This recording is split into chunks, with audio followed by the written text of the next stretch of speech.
I'm on painkillers right now. So if I suddenly start talking like Kerry Katona, you'll know why. I'm not drunk. Mother of the Year one year. When the doctor gave me the painkillers, this is true, he said, no, you can't drink alcohol with these. And I went, I don't want them then. And he went, what? I said, give me some you can drink alcohol with. And he went, well, you're not meant to drink with any painkillers. Who are you, my fucking mother? Just kidding. So yeah, I've been walking around like the Elephant Man.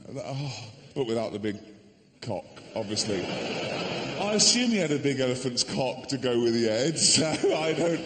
Then it would balance things out, wouldn't... No, because then he'd look in the mirror and he'd go... Oh, no. What? Fucking Zippy, what the fuck was that? No, shut up. So, no, then he'd sort of go, oh, no. Oh, look at that head. Hold on, though. What's going on down here? Swings and roundabouts. Let's celebrate. The buns are on me. So yeah, that's my problems. I didn't cancel though. Don't you hate that when an artist cancels? You turn up and you go, concert cancelled due to sore throat, or I couldn't go on, I was depressed. Oh, can you imagine a labourer trying that? Going, oh, I've got a little tickle, I'm fed up. Oh, move the fucking bricks, mate. One artist has had a good excuse to cancel a concert in recent years, and that's Michael Jackson. Everyone else is a fucking malingerer.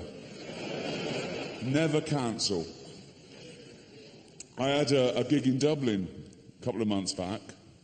O2 Arena, Dublin, 10,000 seats, sold out way in advance, getting towards the gig, looking forward to it. A few days before, all the planes start being grounded because this volcanic ash cloud. A volcano goes off in Iceland and we can't get on a plane. What's the point of fucking Iceland? Really? I thought it went bankrupt. Just get rid of it. It's no good. It's not doing... Just fill in the fucking volcanoes with concrete. In fact, tarmac the whole country and make it a car park for real Europe. Waste of space.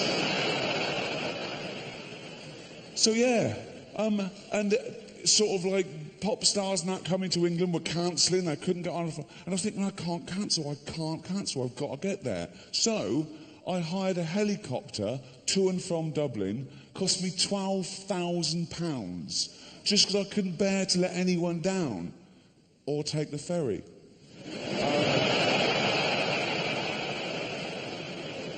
Yeah, they were still running fine, sure. I think there were extra ones they'd put on, but that would have meant mixing with the general public. And sure. This is about as close as I ever want to be to no offence, scum. No. I don't know if anyone was affected by the volcanic ash cloud, but I had friends all around the world that couldn't get back. They missed weddings and funerals, and they had to put themselves up in hotels that they hadn't budgeted for weeks on end, and they couldn't get their money back because the airlines were saying, no, we can't pay you because the insurance companies won't pay us because they're saying it's an act of God. What isn't an act of God? If you believe in God, that's sort of a definition of him, isn't it? That he does everything. He's all-powerful and he's everywhere. He invented everything. Before he was around, there was nothing. He invented time, space, everything, okay? So he's across it all. Nothing happens by mistake. No, he's not absent-minded. A volcano going off. It's not like him going, oh, fuck, I left the oven on. That doesn't...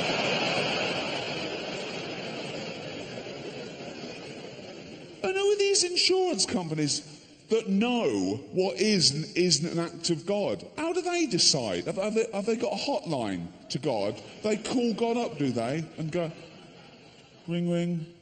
Hello? Hello? Could I speak to God, please? Speaking. Oh, what? I didn't think you'd answer the phone yourself. What do you want? Sorry, that volcanic ash cloud, was that you? Yeah. Oh, yeah. That was an act of me, all right? So I shouldn't pay out. Don't fucking pay a penny, son, no. Oh, cheers. While I've got you here, did you make a tree fall on Steve Baxter's car? A lot of Steve Baxters. 2 Acacia Road, Hounslow. It happened on the 3rd of June, 2:15. 3rd of June, 2:15. No, that wasn't me. I was in Africa then, giving AIDS to babies.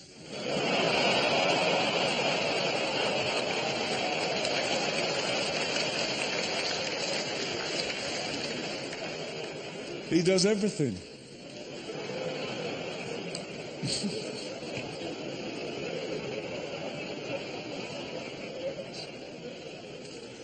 Anyway, I'm so glad I didn't cancel. It's fantastic to be here. Seeing all you happy, smiley faces. Probably.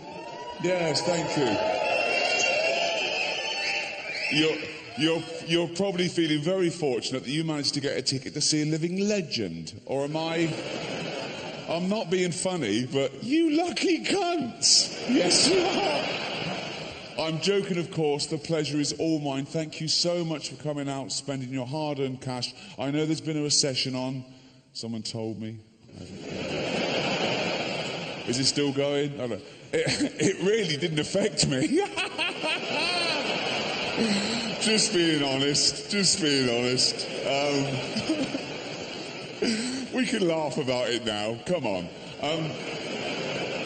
I don't understand a recession. It wasn't until last year I found out that you could go into your bank and say, can I withdraw my cash? And they could go, no, we ain't got it. Sorry? No. I've got £50,000 saved. You ain't. Well, where is it? Don't know. Well, have you checked the vault? It's empty. What was the point of that? You might as well have kept it in a drawer, you spotty little twat. I hope you enjoy the show. This is nearly the end of the UK leg of the tour. Then I'm off to America to finish that off. And then I'm doing the rest of the world. It's going to be the first world comedy tour. And then I'm going to enter Britain's Got Talent. Because, that's when their career really... Look at Susan Boyle, if you can. Fucking hell. Jesus Christ. Oh. Shocking. Be fair, though, because usually in the music industry, it's all about image, isn't it? You can't just have a great voice and a great talent. You've got to be young and thin and trendy and pretty. And she's turned all that on its head. Although I think it's the same powers of image just working in reverse with her. Because I don't think she has got a great voice, actually. I think she's fooled a lot of people. It's sort of like mock opera for people who don't know any better. But I don't think she'd be where she was today if it wasn't for the fact that she looked like such a fucking mong. He said mong. Yeah, he did. Yeah. You can't say mong. You can, it's fucking easy. It's one of the easiest words to say. It's like mong. And it's like you just need lips. Even mongs can say it. That's part of the beauty of the word. They don't consider it a perk, I'm sure. But why does he get away with it and no one else can? Ban him from the telly. Good luck.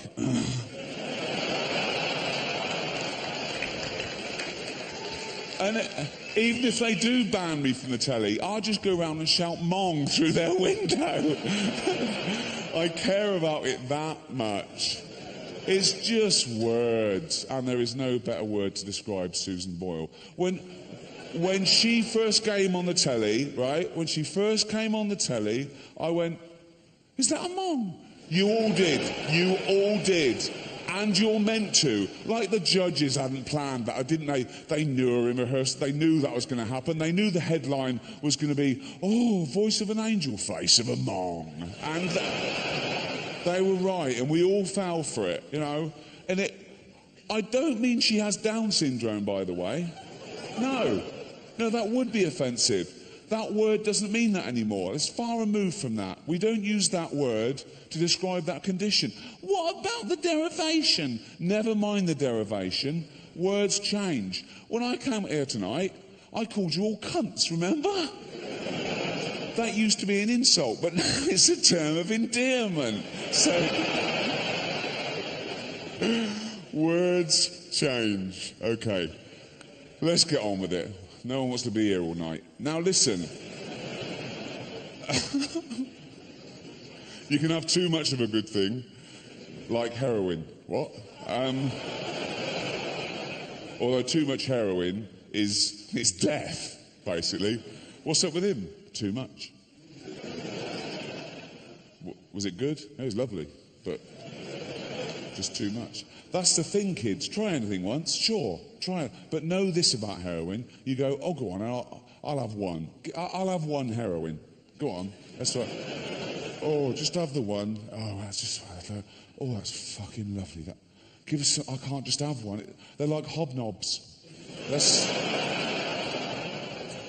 Or serial killing. That's surprisingly Moorish. You think, oh, I'll just do one heinous crime. I love all that. I'll just go out. You go out, tooled up, and you chop someone up. And don't just kill them. If you're a serial killer, kill them, fuck them, eat them.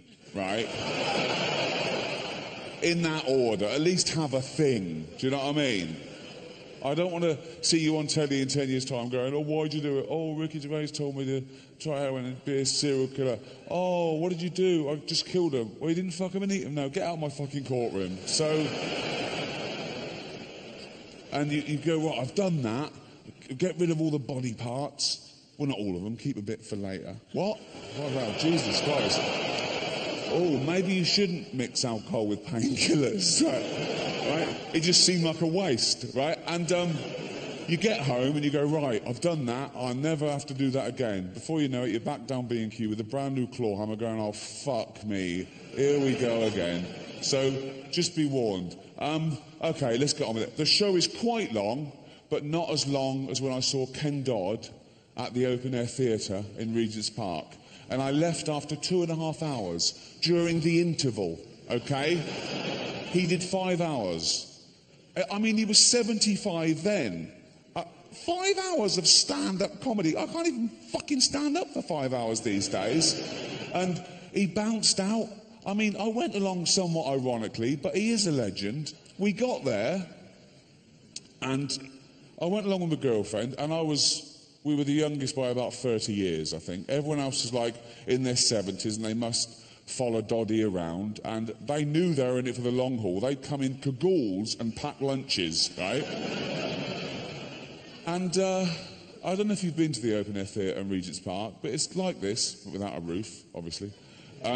It's got a stage show and lights, and it's got fixed seating, okay? It's sort of like amphitheatre seating all the way around the outside, and there's nothing in the middle. They've just left that wild. You can't sit there. It's just like a, I want to say grassy knoll, but I'm not sure I know what a knoll is. I've only ever heard that when people are talking about the Kennedy assassination.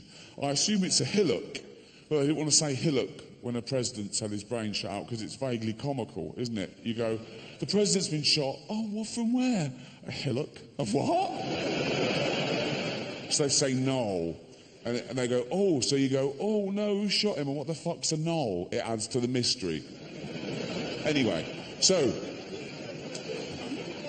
I looked down and I realised that one person, I use the term loosely, had sort of sat there, okay, and the security had let her and people were ignoring her. I thought, oh, anyway, she was a bit, and oh my God, she was, I'm trying to be politically correct tonight. I'm trying to avoid the phrase fat mental bird, but that's what she was. Why do people use euphemisms like that? They go, like they're trying, but you've said it. We know what you'll say. You've said mental. In fact, you've said it so more people can understand. The deaf and foreigners can understand what you're saying now.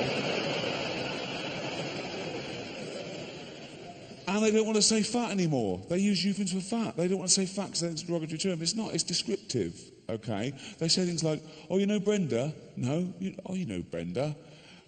But big girl. What, 7 foot? No, not tall. But big. What does she look like? Oh, but, you know, she's clammy even in winter.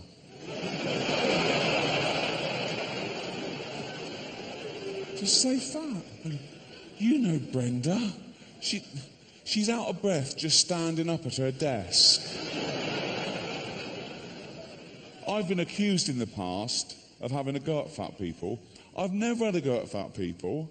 I've only ever pointed out the scientific fact that you get fat, you put on weight, you put on a subcuticle layer of fat if you take in more calories than you burn off. That's indisputable, okay? I don't judge them in any other aspect of their life, but they got fat because they took on more calories than they burn off, okay? And they knew that is what was happening. No one ever got fat behind their own back. No one ever went, oh, what the fuck's that? No one's creeping in to thin people's apartments and injecting their lettuce with 1 million calories, okay? So they're doing it. They're doing it with their own free will, and they know that's what's making them fat, okay? You see a fat person surrounded by puddings, right? You go up to him and go, Frank, you know what's making you fat? He doesn't go, is it all the running? He knows it's... So all I'm saying is, you get fat if you eat too much and you know that's what's happening. But I don't judge them in any other aspect of their life. I don't make value judgments on any other corridors of their existence. If I see a fat person, I don't go, oh, he's fat, therefore he's probably jolly. A lot of them are miserable. If I see a fat girl, I don't go, oh, she'd be pretty if she lost weight. That's rarely the case. So don't... A lot of them started eating because they had fuck all to lose, if I'm being... I don't want any fat people to feel uncomfortable at one of my gigs, so next time, buy 2 seats. Right? I'm joking. I haven't got a problem with fat people. In fact, I feel sorry for them.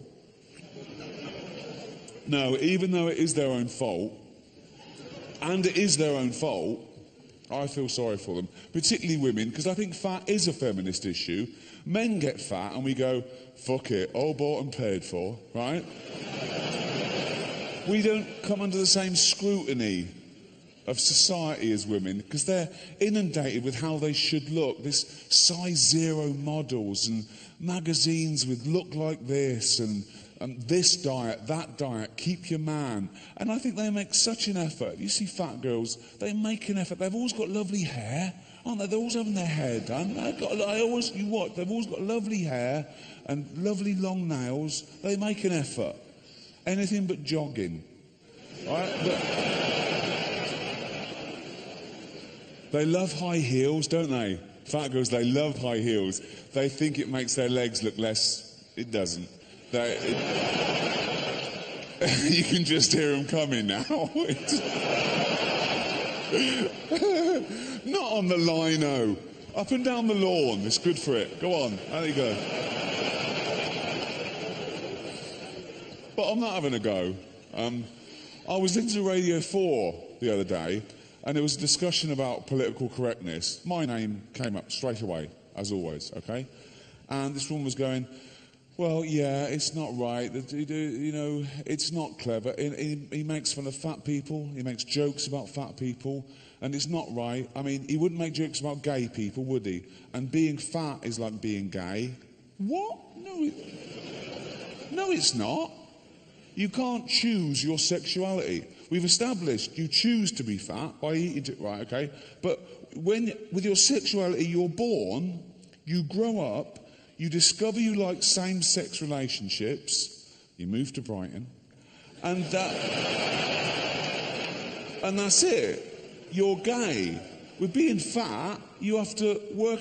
For being fat to be the same as being gay, you'd have to be born straight, grow up knowing you're straight, but gradually and consciously wean yourself onto cock.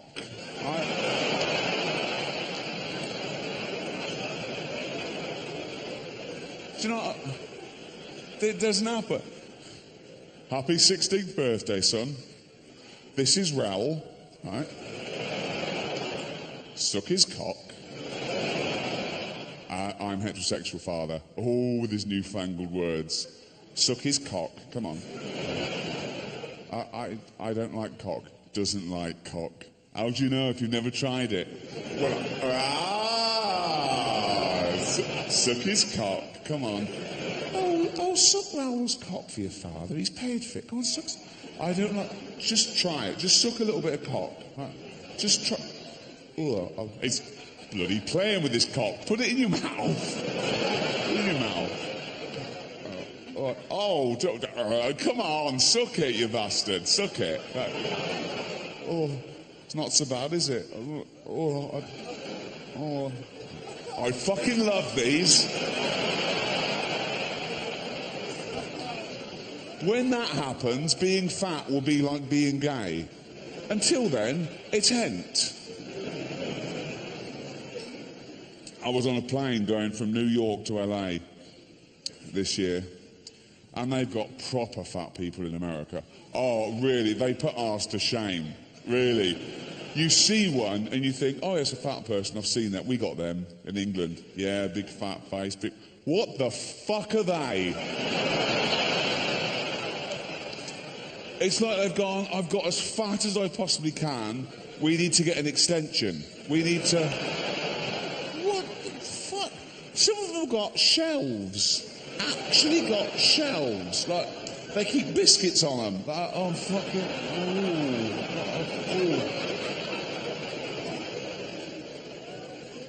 And me and my girlfriend were one side of the plane. Okay, then there was the aisle. Then this side were two really big fat women, okay? And one was even fatter than the other one, right?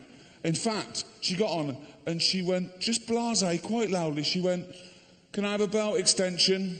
And I went, yeah, sure. Yeah, of course you can, you've earned it, right? So, proper fat. In fact, I was thinking of calling the pilot out and going, should one of us swap with one of them? Just... Otherwise, we're just going to Canada. I mean... And she was there, okay, and she'd got on the plane with one of those takeaway buckets of fast food. Bucket! I mean, there's your first clue. When did that happen? When did fat people just go and go, oh, fuck it. Treat me like a farm animal. Just... In fact, just strap it to my fucking head. Give me it in a bucket. How'd you like your meal? In a bucket, please. You sure you don't just want a big plate? I grew out of plates when I was 5, you cunt. I want it in a bucket. Fuck's sake. And she's there, and she's chowing down on it, and she turns to her friend and says, this is the best fried chicken I've had all day. Unbelievable. But I'm not having a go. I'm not having a go. Even though it is their own fault, and it is their own fault, I feel sorry for them. Because... I found this out, actually, to be fair. I don't know if you know this about fat people. They fucking love cake. They love it. You can't leave a cake out, a fat person. You could have just baked a cake for later, and your neighbour, fat neighbour, could come round. She could still be chewing the last of her lunch, and she'd come in and she'd see the cake and she'd just stop, like that. And then she'd look at you like that. And you'll go, oh, that's for Brian's birthday. Do you want a little bit? Yeah, go on, just a little bit. Yeah, just a little taste. There you go. Oh, thank you. Oh, that is lovely. Oh, That is beautiful. Oh, fuck it. But I blame the food industries, right? If you go in a supermarket, it's full of that crap. Everything is hydrogenated fats. Everything's got thousands of calories in like a portion. They're injecting calories with calories and deep frying them and sprinkling on fucking calories, okay? And I think that fat people find that irresistible. They've got no willpower, so I think we've got to help them, okay?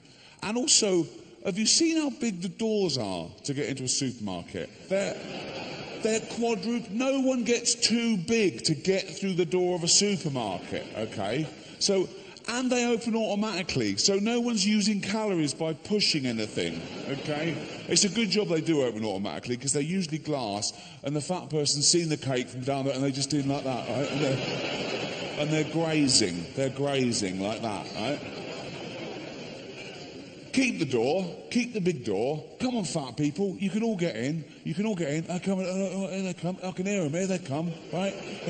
And they're in there. But when they get in there, it's all fresh fruit and veg and whole grain. So, and they'll be flabbergasted at first. They won't understand it.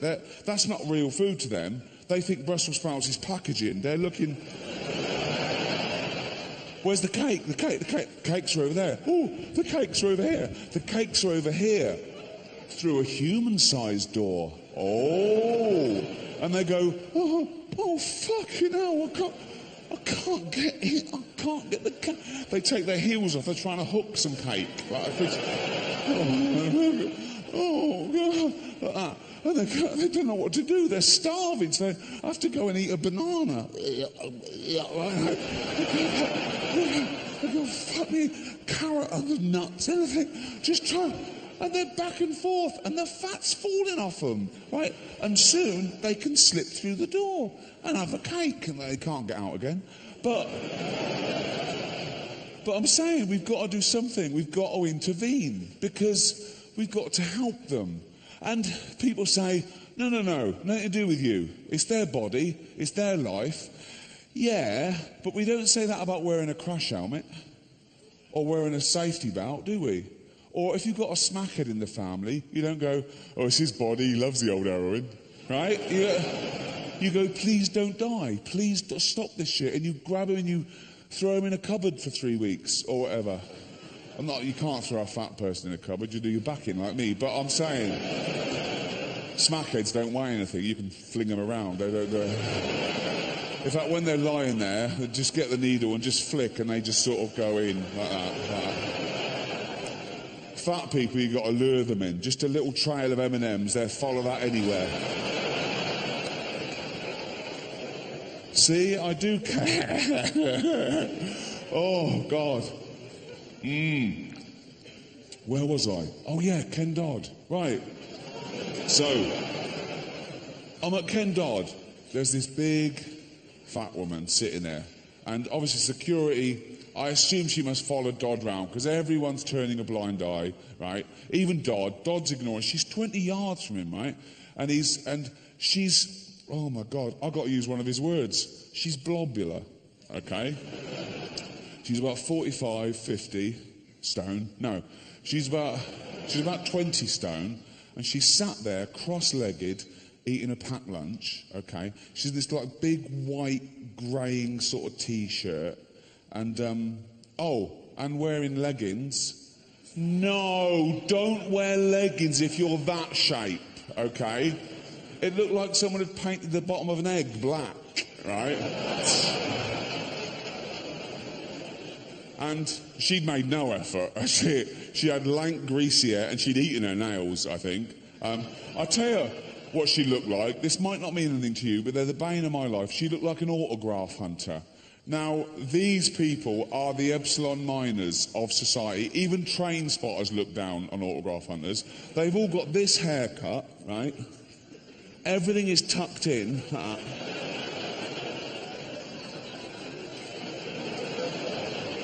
They've always got like a satchel where they just rip things out of the Radio Times. Sign this, Ricky. Yeah. Sign this. Sign this. That's a piece of toast, mate. What? Not one of them symmetrical.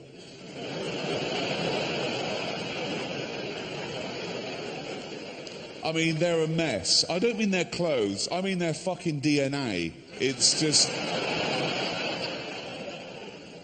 back to handsome. I was doing a radio interview a while back on Capital Radio in Leicester Square, and it was live, which is always a mistake because these little freaks hear you at home. And nowadays, because of the phone scandals, if something's pre-recorded, they have to tell you about it. So if it really is live, they bang on about it. And they were going, he's actually here now in the heart of London. It's Ricky Gervais. It's 11:15. And they hear you and they go, he's there. And they come along and wait for you. They know where you are, right? And I was coming down the stairs after the interview, and the security guard said, oh, there's a few autographs. I went up there, and there were about 16 of them. I don't know the collective noun. Gaggle-amongs, right? And the first thing that hits you is the BO. It is staggering, okay? And so I'm nice to them. They're strong. And fuck it. And I'm getting away. And as I'm going away, right, I feel something hit me there. And I look down, and it wasn't one of them. It was this old lady that had sort of wandered over the square. She was about 60, 65, really sort of grimy, right? And sort of had a bandana with sort of tassels on it and sort of a robe thing. And sort of bangles. And she was selling like some sort of twig in tinfoil. Again, I don't know the politically correct term. Is it smelly traveller? I think it is. Right? And she went, lucky Heather. I went, no thanks. I wanted to go back and go, what? Lucky Heather? Is it? How lucky is it? Because you're covered in the shit and you're begging in Leicester Square. So, fucking maggot. Get off there.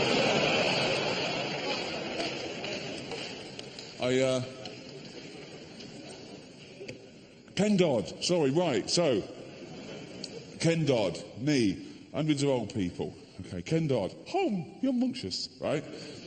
Fat, mad woman, sat there, cross-legged, every time Dodd goes, home, she goes, like that, right? I mean, everyone's ignoring her. She must go to every concert. Obviously a bit of a stalker. Dodd, not a put off at all, just doing his thing. Jane's going, don't look. I'm going, you're having a laugh, ain't you? I can't take my eyes off her. Right? I'm looking at this. Every time he goes, I'm looking at him, I'm looking at her, I'm looking at him like that. Back and forth. It's like tennis in One Flew Over the Cuckoo's Nest. It was like... And so she's there, right? And this is a true story. After about 20 minutes, her hand goes down the leggings. Yeah. And, right? So everyone just, I can feel them all go around. I'm going, oh my God. Suddenly this is interesting again. Right? So I'm just like, and... no, but she's not doing it discreetly. Her little fucking legs are straight out now. I mean... 20 yards in front of Dodd, tries to make little sort of jokes about tax evasion. It was under the carpet. Right? And she's... No, but she's making a noise. Not my fucking... She's sort of going... because she was flipper, right? And, what? Timmy's fallen down a well? I think she wants us to follow her. Right? So she's going away. Right? She's going away. She finishes. She goes, has another sandwich. Oh, true story. I don't know why I told you, but it isn't true. It's out of my head and into yours now. This show's called Science, by the way. Wikipedia says that science is the concerted human effort to understand the physical or natural world. Science seeks the truth, and it doesn't discriminate. So something's either true or it isn't. It hasn't got a will, a hope, okay? A moral conscience. For better or worse, it finds things out. Whether that is inventing the atomic bomb capable of mass human destruction or discovering ways to end famine. I've heard an interesting phrase coined about the dropping of the atomic bomb on Hiroshima. Someone said that dropping the atomic bomb on Hiroshima is an example of science going wrong. Whereas I think it worked a treat, didn't it? I assume that's what they wanted to happen, wasn't it? They said, how can we mount 100,000 Japanese people really quickly? Someone said, try the atomic bomb. They went, did it work? Yep. So the science went right. Just a fucking bit. Yeah. The science going wrong, well, then coming around going, did it explode? No. No? Oh. Did it kill anyone? One. Just hit him straight on the head. He was out shopping. For a camera, probably. Shut up. Fuck off. No, but that isn't science's fault. Do you know what I mean? Science discovered that process can release all that energy. The military did that, governments, us, we're in charge. Science is to enhance our existence. The big one there is obviously famine, okay? And you can't have a good life if you haven't got a life at all. And I'm all for ending famine, obviously, as long as it doesn't affect me in the slightest. Which brings me to this little fad that we need to stamp out. This happened to me Christmas before last, exchanging gifts with friends, old friends, good friends, quite well-off friends, if I'm being honest. I gave them a coffee-making machine from Selfridges, top of the range. They loved it. And they gave me mine. It was just a card. I thought, vouchers. I opened it up. It wasn't vouchers. It was just a card with a picture of a goat on it.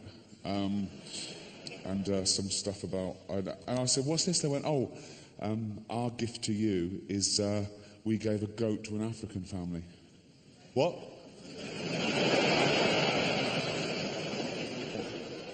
I'm looking at the coffee machine thinking, is it too late to say that's a mistake? Take that back.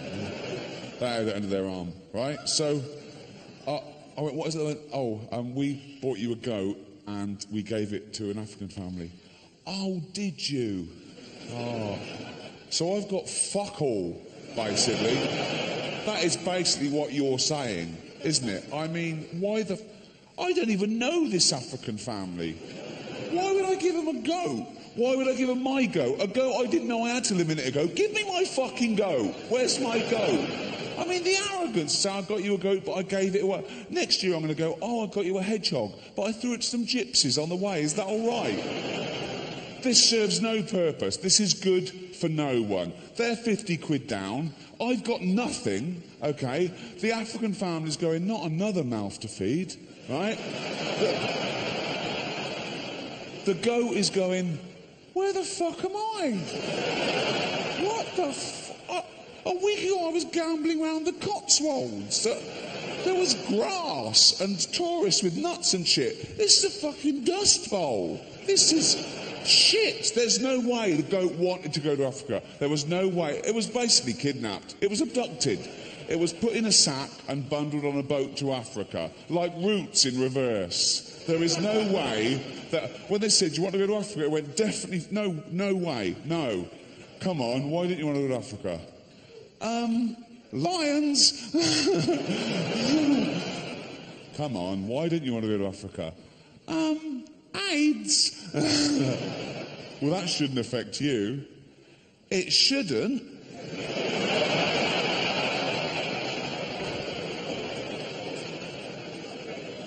So just be careful with charity, okay? Particularly at Christmas. That's when they sting you, when they give you a guilt trip. You're sitting down Christmas Day, you've got all your food, loads of food, too much food. Probably going to throw a lot of it away. And all the adverts on telly are for charity, right? This one runs every Christmas Day. Is there an old lady near you, cold and lonely this Christmas? Yep, I fucking hate her. Nosy bitch winds me up all year round. I can't wait for the cold weather, if I'm being honest. There's no old lady near me. She died last year of hypothermia. So, result. The other big campaign, a dog is for life, not just for Christmas. Right behind that, I love animals. I'm really into animal welfare. And that's obviously aimed at parents whose kids go, can I have a puppy, can I have a puppy? No, can I have a puppy? And they give in to shut them up, and they get the puppy, and they like it when it's cute. Then they grow up and they get bored with it, and they lumber the parents with it, and the parents get bored with it, and they abandon it. 11,000 pets abandoned in England and Wales last year. And I think kids should have pets. I think it teaches them life lessons. I haven't got children of my own, but I've got loads of nieces and nephews, and they've got kids of their own now. And I want to be a cool uncle and give them what they want, but I want to be a responsible one too, and sort of not add to the stray problem. But I think I've solved the dilemma. This is what I do, okay, as a tip. You've got to wait till Christmas Eve, go to an animal shelter or an animal rescue home, not a breeder, and I go there, and I go straight to the veterinary bit. And when they're dealing with, like, the little runts that are born all sick, and they're just putting them down, they've got no quality of life, I go, no, don't kill that one. I'll take that one. And they go, it's only going to live a day.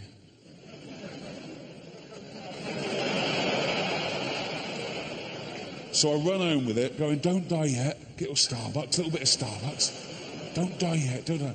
And I run in, and I call my niece. She runs over. I go, look. I go, oh, you got me a puppy. I go, your best uncle got you a puppy. Oh, thanks. Go and play with it. Quick. Go and play with it.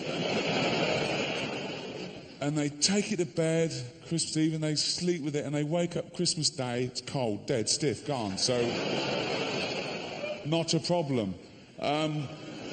And they always come down and they say, oh, my puppy's dead. And I go, what, the puppy your uncle got you? He did his bit, and whatever happened after that isn't his problem. And they go, yeah. And I go, oh, no, maybe you rolled over on it on the night. Oh, did I? Oh, no. And they always go, I killed my puppy. I killed my puppy. I go, no, you didn't kill your puppy. Jesus killed your puppy. On his birthday. Because you didn't spend enough on your uncle's Christmas present. So they usually buck their ideas up the next year. The other big campaign, of course, don't drink and drive. Right behind that as well. A lot more stigma attached now. When I was growing up, there was no stigma. It was like, if you got away with it, that was all right. I'd be getting in the car with grown-ups and family, and I'd go, oh, you can't drive, you're drunk. And they go, it's all right, I won't get caught. But people now know that that's not the point. It wrecks lives. I've done it once. I'm not proud of it in the slightest. I'm fucking ashamed of it. I wasn't drunk, but I was over the limit. That was Christmas, and I took the car out, and I knew I shouldn't. I knew at the time I shouldn't be in this car. But I learnt my lesson, because I nearly killed an old woman. In the end, I didn't kill her. In the end, I just raped her.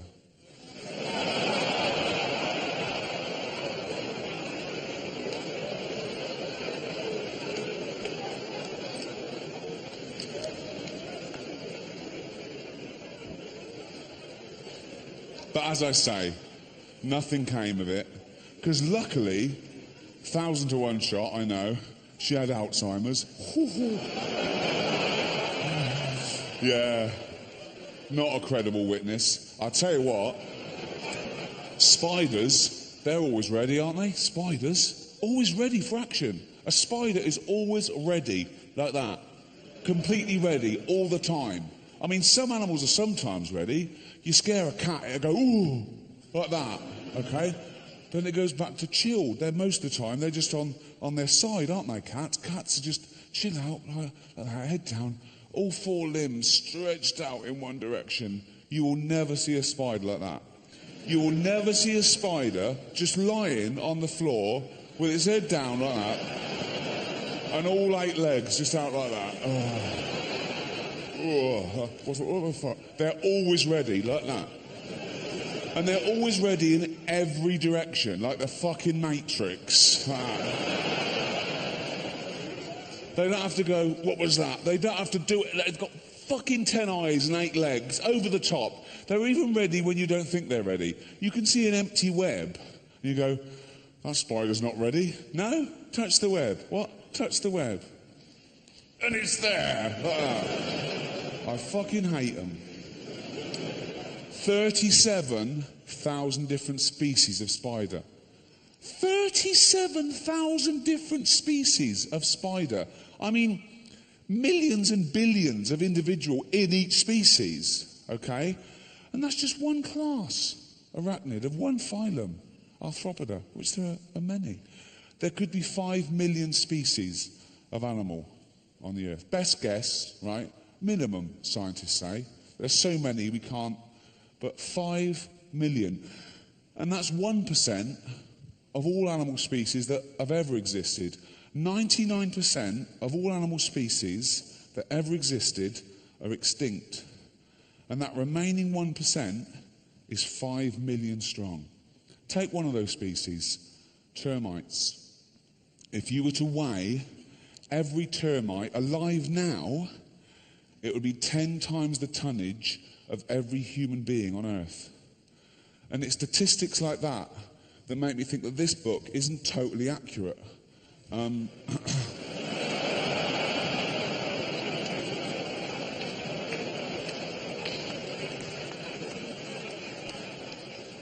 It's the Book of Noah, the children's edition.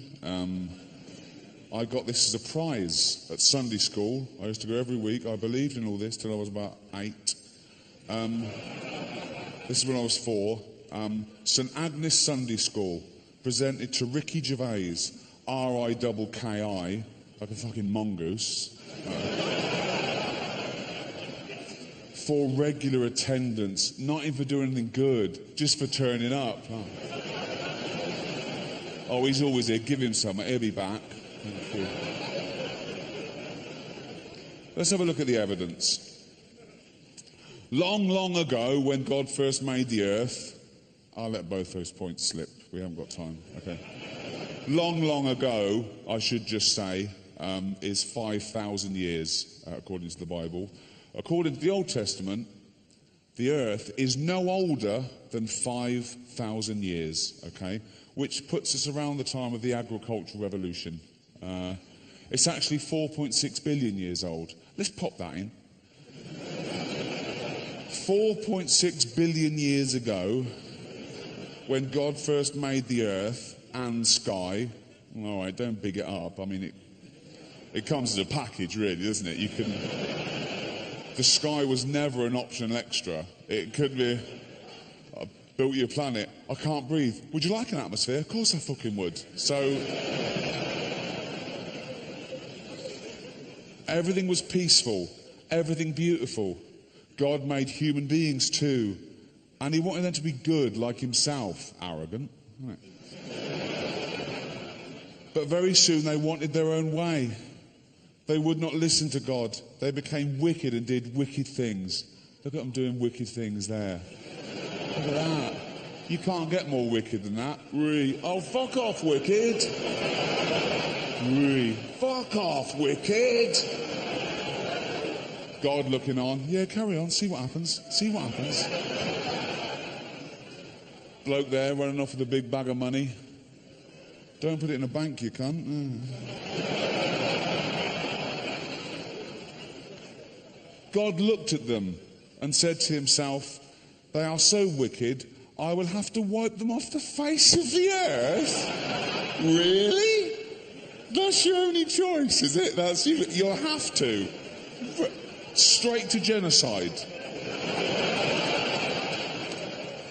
No 1 verbal and 2 written warnings. No, just straight to the annihilation of the entire human race because a fatty yellow trousers picked someone's nose.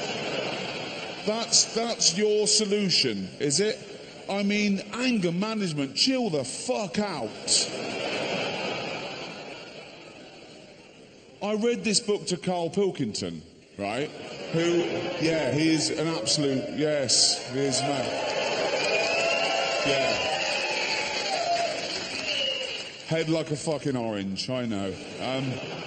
But I got to this bit and I said, they are so wicked, I will have to wipe them on the face of the earth. And Carl goes, he sounds gay. I went, what do you mean? He went, some gays are a bit like that. He thought God was having a hissy fit. Like God's going, look what they've done. No, they're treating me like a cunt. I'm going to treat them like a cunt. I said, Carl, God is not gay. Right? Read the Bible. He hates them.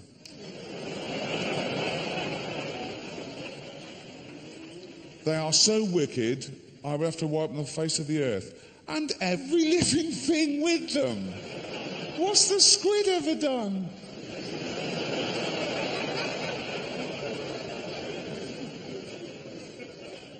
In Leviticus, I think it is, they list all the animals that all the punishments for sleeping with them. Like if you lay with a stoat, you'll do this, and if you lay with somebody, you do that, and it killed. And one of them is if you sleep with a squid, you get smitten in the knees. So if people come back from the beach like that, you know exactly what they've done.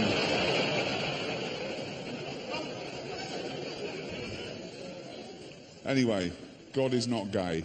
Let's establish that. But there was one man who was still very good. His name was Noah. He was a friend of God. Just a friend. So don't... No.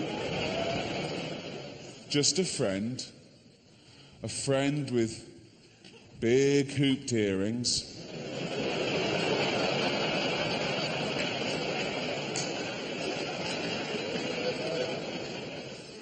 Rouge? What the fuck? Where did he get that from? He lives in a cave. What are you doing? Seeing God. You never know. Never know. Handlebar moustache. Holding God's hand. Who's wearing a blouse? The old hand going down the leggings. What?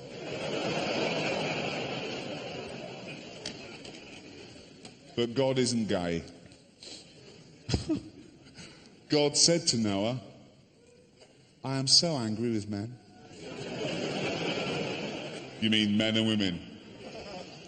Whatever. That I have made my mind up to destroy them all. I have stretched my bow in the sky. It is a rainbow. That's got to be the world's first pun, hasn't it? It will make so much rain pour down on earth that everything will be drowned, but not you. I wanted to build an ark. It must be like a big boat with 3 decks and a roof over it. Yeah, I know what an ark is, mate. Jesus. And you'll make a door in the side of it. Do you think I'm a complete fucking mom? Noah did exactly what God told him. And then God said to Noah, now, okay, this book, admittedly aimed at children, but taken from the story in the Old Testament of Noah, I don't think the author of this book was a zoologist. As we've said, there could be 5 million species. I don't think he knows all of them the way he backs out very quickly in this next sentence. I want you to take 2 of every kind of animal with you into the ark. 2 lions, 2 tigers, 2 elephants, so on.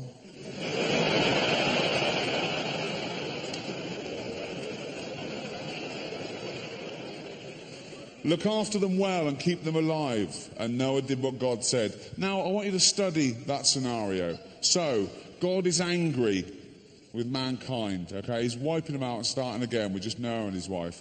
He's angry at the animals as well, for some reason. I don't know why. But he's going to start again, 2 of each, right? He calls a flood. builds an ark. Okay, Noah says, right, two of you going, you two. There's a fucking stampede. Every animal species. 2 elephants. 2 toucans. Just walking.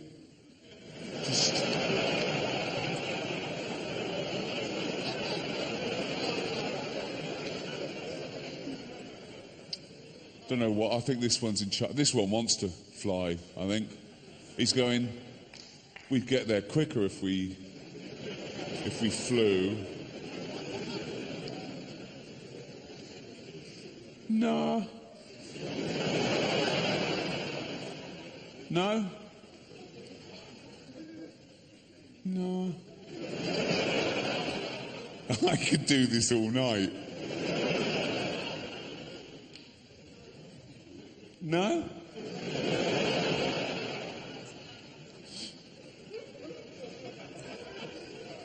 Nah.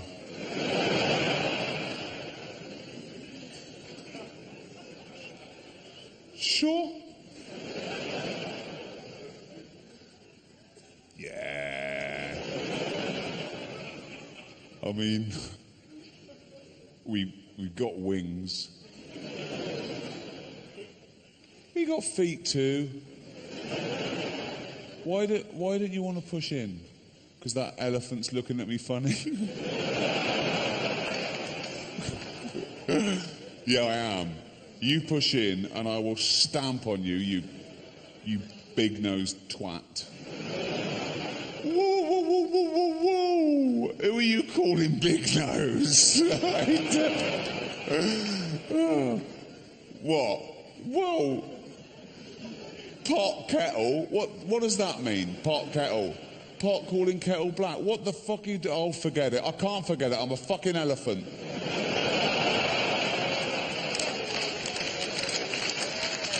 Two camels, 2 lions, 2 ostriches, 2 leopards, 2 tigers, 2 zebra. Oh, here's the crux of my point. Just one species on the ark at the moment. Giraffes, okay. Another 5 million to get on there. 2 of each, 10 million. 10 million animals to get on that ark. They go on, I mean, that's just a few of them, right? That's like 10 or 12. They go on as far as 10 million more to get on there. Just 2 on there at the moment. Look how much room they're already taking up. It's at a third capacity. What's it going to be like on there when these 2 fat cunts get on?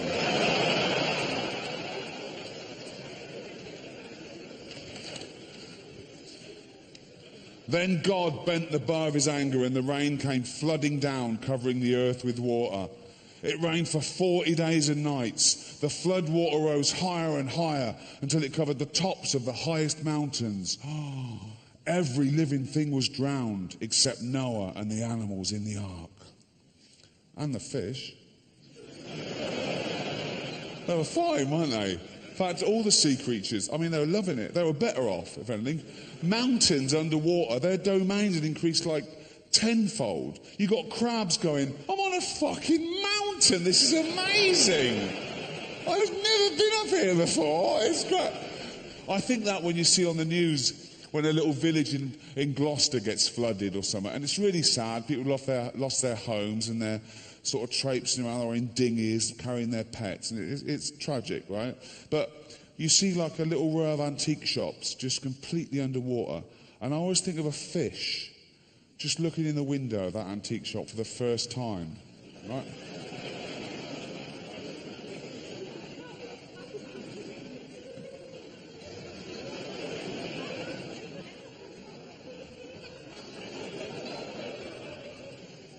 So that's a chaise longue. For 150 days the earth was covered with water. Then Noah opened the window of the ark and looked out. The water seemed to be going down, but how could he be sure? Well, just ask God. You've been chatting to him all the way through. Why is he suddenly cocked a deafen? I mean, we're getting cryptic here. He sent a raven out, but it soon came flying back. It could find nowhere to settle. Noah waited another week and he sent out a dove. Why did the raven lose his job?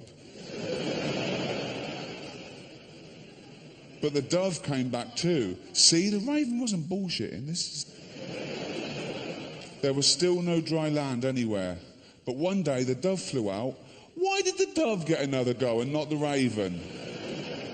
Racist.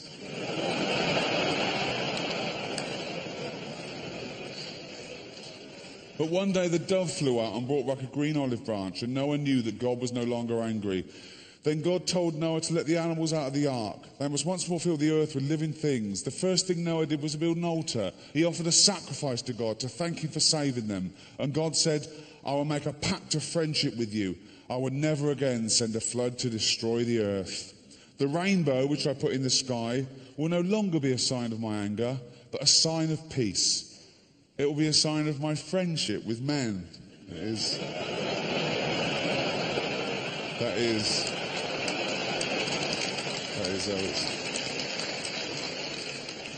is how it is used today. They took it a bit literally, I think. It will be a sign of my friendship with men, which begins today, and which my son Jesus will one day prove by shedding his blood for men. Who? You'll see. Oh. There wasn't a teaser campaign in the Old Testament, was there? Coming soon, the sequel. And so when you have done wrong and you are feeling very sad about it, think of the rainbow and the peace which God wants to put into your heart.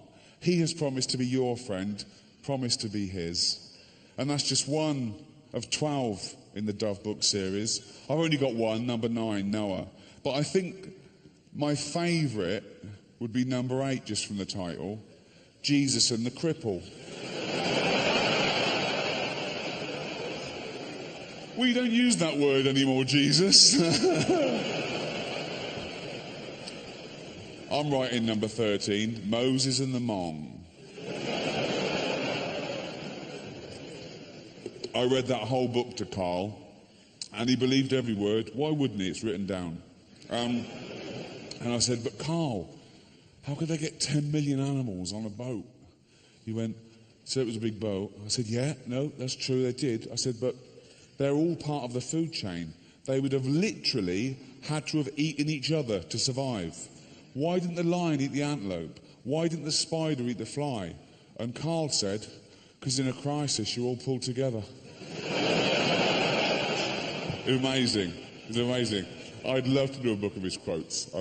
I love books of quotations. I read them for pleasure. I've got a few of these compilations, and one of my heroes is Winston Churchill.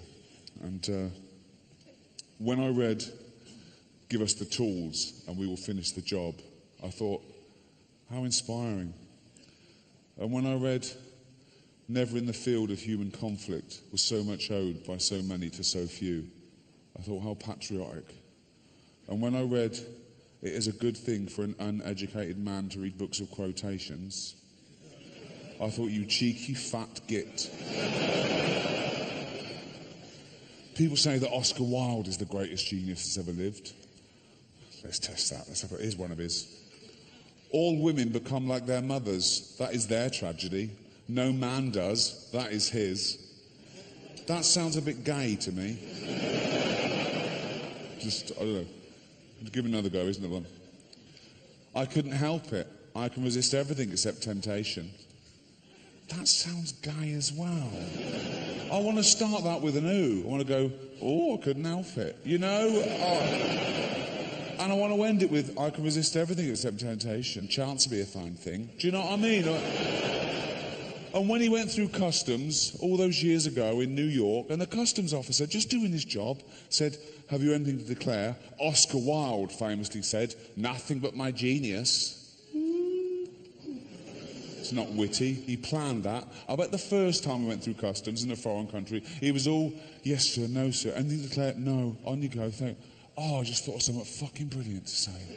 Oh. Excuse me, can I go? No. Oh, God.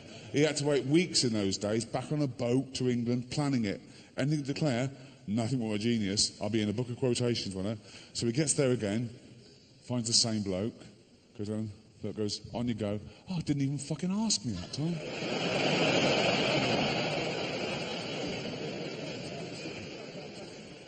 Excuse me, they didn't ask me if anything to declare. Random. Fucking random. Back on the boat, 3 weeks planning, anything to declare, no jeans. Gets there again, right? Gets in the same bloke's queue. This time he looks all shifty, so he gets called out. And the bloke goes,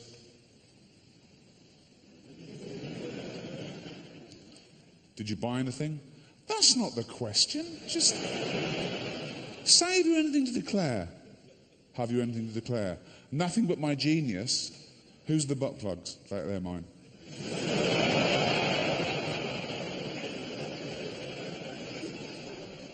Incarcerated in Reading jail for homosexuality. Come a long way from it being punishable and illegal to total equality, as it should be. Gay age of consent, same as heterosexuality, and even gay marriage. Although, in the one place that was ahead of the game, ironically, they sort of fell behind California. They overturned it at the last election. They had a referendum, and they said no to gay marriage. You got people in San Francisco going, that's why we moved here. It's a strange sort of bigotry that you could affect someone's lifestyle that doesn't affect you back. It's not like they asked someone once and said, do you mind if these two men get married? And they went, oh, yeah, okay. Okay, wank them off then. What? I didn't know that was going to happen. It's also a strange sort of bigotry because presumably those people that object to that are the same people that said gay people were promiscuous and immoral, but now they don't want them to be monogamous and respectable in the eyes of God. And it must be so confusing to a gay guy in California going, that's the bit they don't want with all the other shit we do. That's the bit that they must be going to judges going, sorry, can I get the rules straight? What do you want to know? Can I marry a man? No. Can I shag one up the arse and give him a little reach round? Yes. Yeah. Right, I can't marry him. No. Can I pick up a stranger in the bushes, take him home, jizz on him and throw him out in the morning all crusty and homeless? Please do. Couldn't marry him? No. Right. Can I get 15 men in a... I'm just riffing. 15 men in a semicircle, naked, bent over, spreading their arse cheeks, and attach a dildo to every part of my body. And go at them for half an hour. If you want. Yeah. I don't know why I chose 15 in a semicircle. I think subconsciously I was thinking of that TV show, 15 to 1. That would have been different, wouldn't it? Also, I'd line them up. Also, I wouldn't face them away. I'd face them to me so you could get a... That's one thing. No. If you were to wank off 15 men at a time, kids, it's like plate spinning. It is like plate spinning. Because, no, it is. Because you get these two ready to go, but they're losing it. So you have to... So you have to go, for fuck's sake.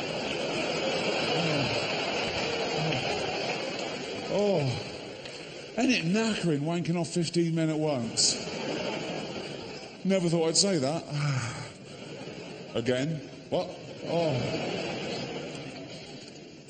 I hope I haven't offended anyone with any of the subject matter in this show. I really do. It's not the point, but if I have offended anyone, and I'm sure I have, then I don't apologise for it. Because there's a spate of comedians going, oh, sorry, I didn't mean it. Shouldn't have said it then. You're an idiot. Right? They bow to this pressure of going, oh, these witch hunts going, are there things you shouldn't make jokes about? No. There's nothing you can't make a joke about. It depends what the joke is. Comedy comes from a good or a bad place. It's contextual. It's like this big debate about swearing. Is swearing okay on television? It depends. Use your common sense and your remote control. Don't write a letter. It's like Be warned, right? If it's a documentary about prisoners on death row, there's probably going to be a bit of language, okay? They've got nothing to lose, right? Whereas I'd complain if it was the news and Trevor McDonald came out and went, oh, fuck me, nasty train crash, right? I'll go, no, Trev, do it straight. That's the news, mate. That's right.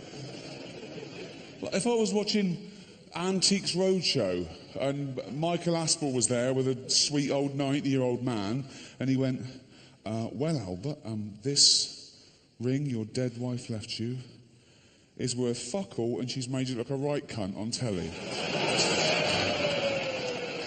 Actually, I'd love that. That would be amazing. Best episode ever. No, but what I'm saying is there's this big thing about, sick jokes. Oh, sick jokes. Oh, sick joke. Thing is, you tell a sick joke with the express understanding that neither party is really like that. I wouldn't tell a sick joke to a known paedophile. I wouldn't go, here, mate, you are going to love this more than anyone, son. Right? Do you see my point? Right? And I've never been in trouble for anything I've said because I don't care what people think and I refuse to apologise for it. I mean, growing up, I always used to sort of like, test the boundaries a little bit and try and get people to laugh at things they thought they shouldn't. I remember when I wasn't a kid, I was about 25. Me and my girlfriend had met this other couple. They'd moved down from the north, okay, and they used to come in the place where I used to work, and we had a couple of drinks with them. And then one day they invited us to a party, and we went along. And one, it was a dinner party. They hadn't warned us about that.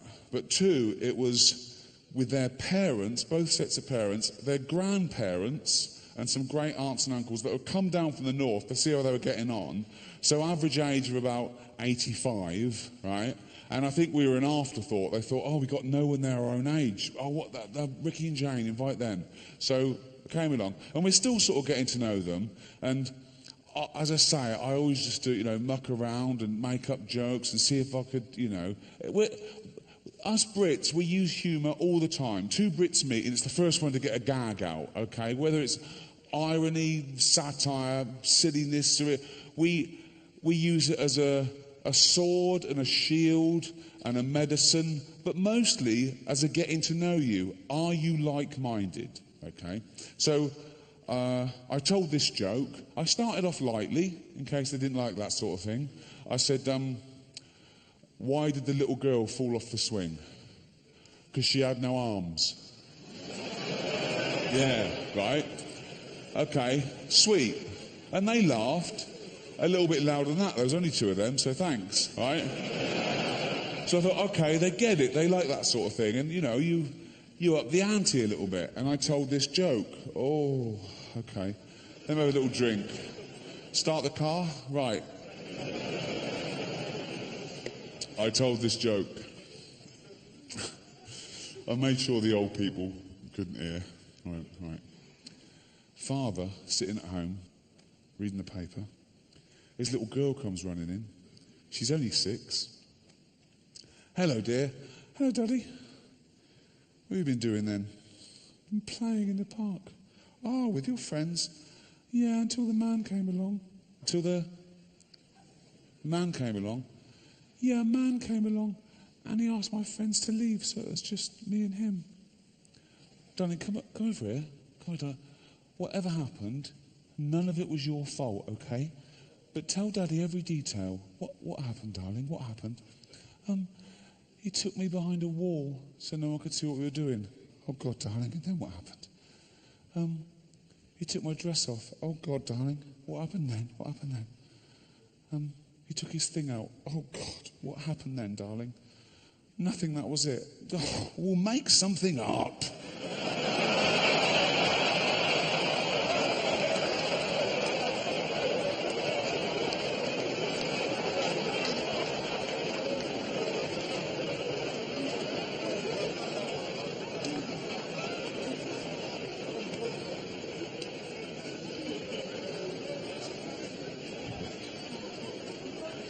don't tell anyone that. I want it to be a surprise.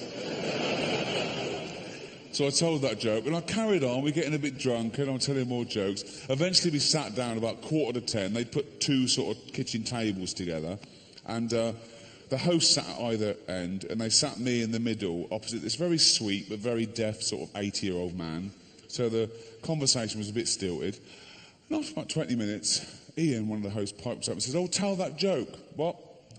And all the old people go, "Oh, we love jokes." Do you? I looked at Ian, he went, "Are you fine?" I went, "Okay." And he sort of got on with his conversation. I went, "Oh, they're all like that. They're all sweet old faces." I went,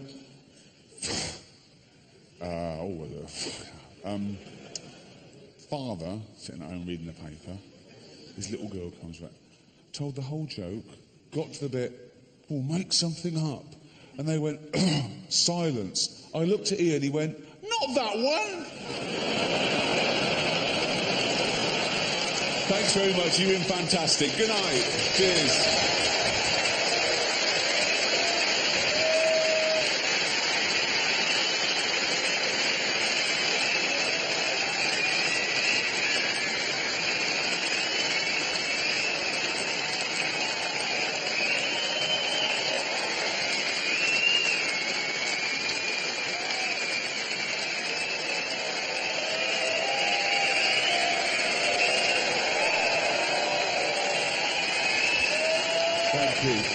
Thank you. Cheers. Thank you very much. Thank you. I should just say, not a lot of science. But then, if you've come here to revise for your thesis, you're fucked, to be honest. I should have called it an investigation into the rational and non-rational, because we impose sort of scientific method on a few. We busted a few myths, remember? Fat birds losing weight and looking at... Remember that one? We did that. And we looked at a few things you may or may not believe in. Religion or racism, homophobia, two things I've never been a part of because they're born of ignorance and fear. And it's fear that I think threatens rational thought more than anything. I've always considered myself a sort of liberal, rational sort of bloke, and then after 9/11 the world went a bit crazy. Understandably, the rules suddenly changed and there was a lot of anger and fear and finger pointing and hysteria, and I still tried to remain rational in it all. I'd be in the pub with friends, and I'd be going, "No, you can't say that. That's a generalisation. Oh, you just read that. No, you don't. That's not true. That's a received wisdom. That's not. No, you can't tar everyone with the same brush. No, it's still the safest form of transport. It's 16 million to 1. Trying to remain rational. That's in a pub. When I'm flying, it's more like, check him again. Can we? What the fuck? What? He's getting on my... Can I check him? Can I fucking check him? But that's fear. I'd always been a nervous flyer, actually, and I flew soon before and straight after 9/11, always in and out of, like, New York and LA, and I tried to remain, again, rational. I was thinking, no, it's even safer now.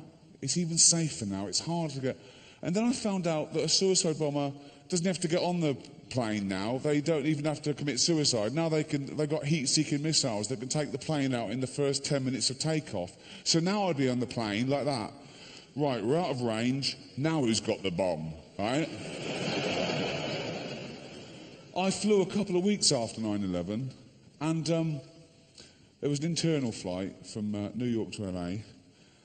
And we get off, I go, right, we're out of range, okay. And I'm still a bit nervous. And I said to the air hostess, have you got any magazines?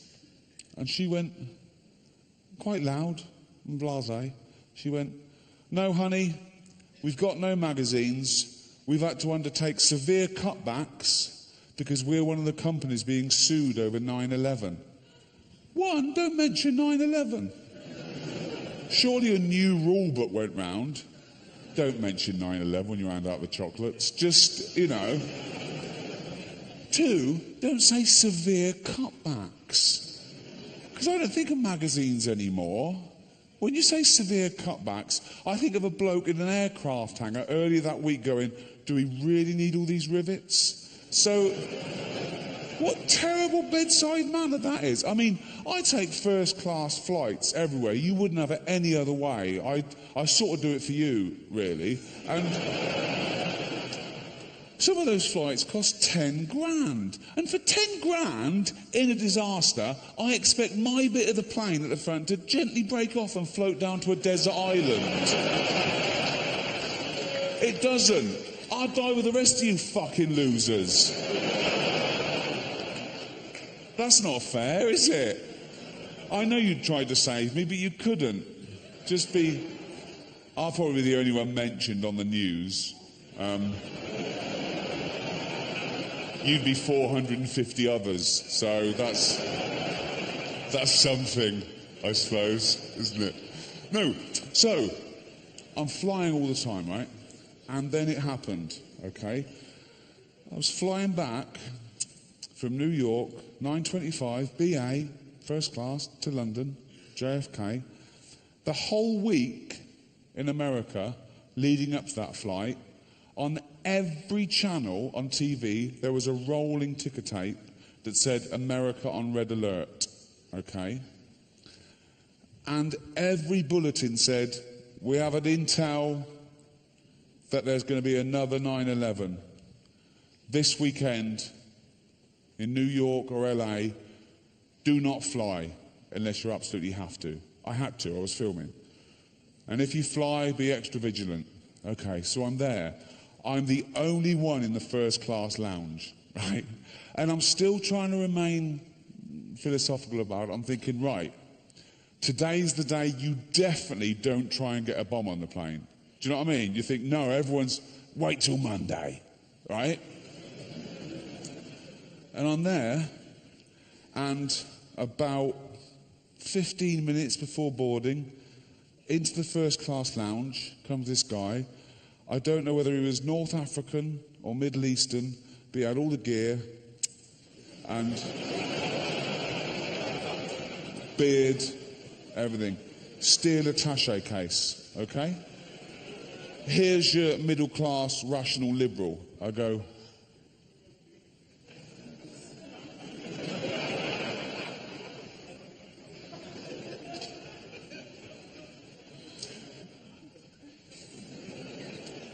I'm suddenly just engaging staff in inane conversation. I'm going, flight on time? They're going, yeah. I'm going, what's the weather like in England? And they're going, oh, it's like they're going to go, oh, it's a bit there he is, right? It didn't happen, right? So now I'm stewing on this, all the things for the week leading up to it. There's going to be a 9/11, it's going to be here, it's going to be today, it's going to be New York. Oh my God, right? But now I'm in two minds. There's a fight between good and evil, between rational and irrational, okay? So, this one goes, oh, that's a suicide bomber. Don't be stupid. What do you know? That's what they look like. Why'd you say that? There's a picture of him on every page of the Daily Mail. So, they were stupid. It's a cliche. They're stupid.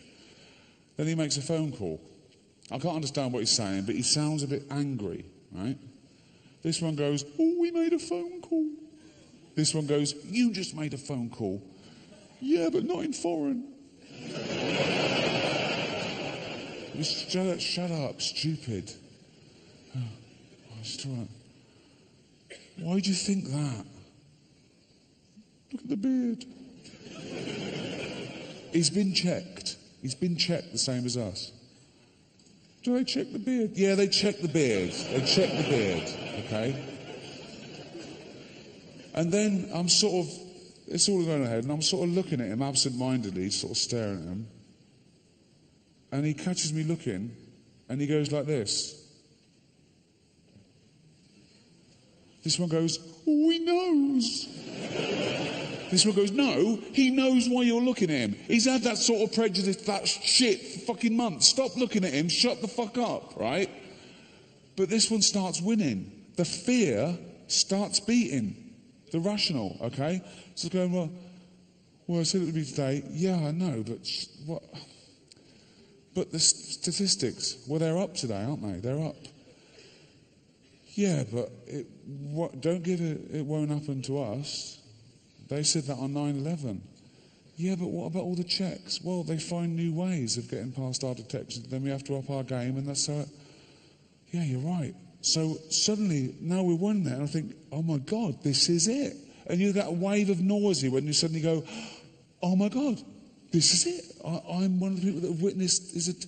And they go, okay, yeah, let's report him. This one goes, no, we can't. Why? In case someone thinks we're racist. What? What the no, let's report him and be a wrong live racist. And so I'm there and I think, here's a suicide bomber. I'm going to get on the plane with him and I'm going to die. And I'm having a little breakdown and I'm nearly crying. And all this happens in a few moments. And I look over and he's joined by his wife who's got all the gear and his two little girls, right? And I go, oh, of course he's not a fucking suicide bomber. If you're off to see 72 virgins, you don't take the wife and kids along. So, and I got on the plane and I was sort of relieved and embarrassed, and I saw the funny side of it, and of course he wasn't a terrorist. He was a businessman and a family man. He was playing with his little girls who kept running up and down, bumping into my chair. He wasn't doing anything. And he was sort of like scaring them, and they were screaming at the top of their voice that after half an hour I was hoping someone would blow the fucking plane up, right? But a really weird thing happened during that period. I got so worried about terrorist attack that I started taking private jets and helicopters everywhere, just because I was so rich. No,